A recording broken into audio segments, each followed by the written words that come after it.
In news overseas, President Donald Trump is fast closing in on his first 100 days in office, and his public approval rating continues to hover around 40%, still a low mark for a new president.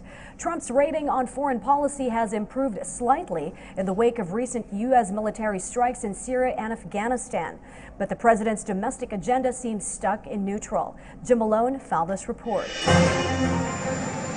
After a rough few months on the domestic front, President Trump has increasingly turned his attention to foreign policy concerns, including North Korea's missile program and the recent military strikes in Syria and Afghanistan. Right now, the world is a mess, but I think by the time we finish, I think it's going to be a lot better place to live. And I can tell you that, speaking for myself, by the time I'm finished, it's going to be a lot better place to live in, because right now it's nasty. The flexing of U.S. military might was welcomed by Senate Republican leader Mitch McConnell. An interesting message to a lot of our adversaries around the world and our allies around the world that this administration is going to be more assertive than the previous one. But Trump's standing at home is more complicated. Protesters have been out in force to demand the president release his tax returns. There was a clash in California between anti-Trump and pro-Trump demonstrators.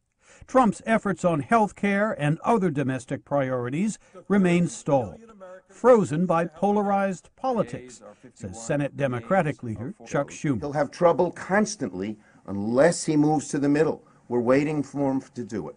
From the beginning of his presidency, Trump has struggled to broaden his base of support, says analyst Sarah Binder.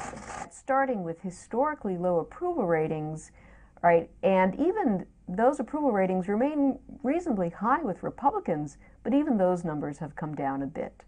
So it's very hard going forward to build big coalitions in American politics from a very narrow base. Trump's best hope for progress on domestic issues may be to enlist support from Democrats, even if it risks angering Republicans, says William Galston. If the administration really wants to move in that direction, they ought to initiate discussions with Democrats on issues such as tax reform and infrastructure right away, in my judgment. Less than 100 days into his presidency, Trump is now trying to balance the pressing needs of his domestic agenda amid the backdrop of an uncertain and ever-changing world.